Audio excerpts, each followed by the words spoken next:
তেঁতুল গাছের মগডালে আবারও ঘোমটা দিয়ে বসে আছেন কুড়িগ্রামের সেই গৃহবধূ সাজেদা বেগম। 1 মাস আগেও এমন অদ্ভুত কাণ্ড ঘটান তিনি। সেই সময় তাকে গাছের মগডালে বসে মিষ্টি খেতে দেখা যায়। এরপর ফায়ার সার্ভিস এসে তাকে নামানোর চেষ্টা করেন, তবে তিনি তাদের কথা কর্ণপাত না করে পাশে থাকা পুকুরে ঝাঁপ দেন। বারবার তার এই কাণ্ডে ব্যাপক তোলপাড় সৃষ্টি হয়েছে এলাকা জুড়ে। জিনে বলছে আমি যদি ওকে ইচ্ছে করি না ছাড়ি, এমন কোনো বাংলাদেশের কবিরাজ নাই যে আমাকে ছাড়াইতে পারবে। আমি যদি ওকে মুক্ত করি তাহলে ওইটাই ঠিক। তখন মেলা চিকিৎসা করছে, পায় নাই, তখন থেকে ওনার যখন মন চায় তখন নিয়ে যায়। এইরকম আরো 5-7 বার গাছের মধ্যে তুলছিল।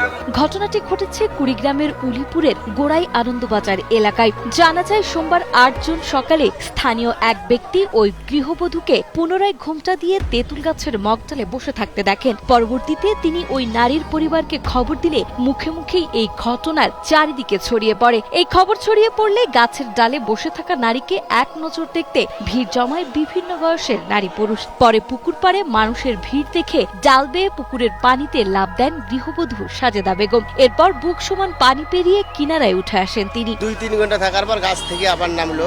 আমরা জানি যে সাথে জিন নাকি আমরা এটা বলতে পারবো না, কিন্তু সবাই বলে যে সাথে জিন আছে। আসার পরে দেখি ঘটনা আসলে সত্য।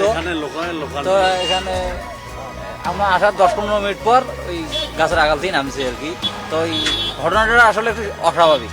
এদিকে 1 মাস আগেও 6 মে একইভাবে 10 ঘন্টা নিখোঁজের পর এই তেঁতুল গাছের মগডালেই সন্ধান মেলে তার। স্থানীয় ও পরিবারের লোকজনের দাবি, গৃহবধূ সাজেদা বেগমের ওপর জিনের আছর থাকায় মাঝে মাঝেই এমন আচরণ করে সে।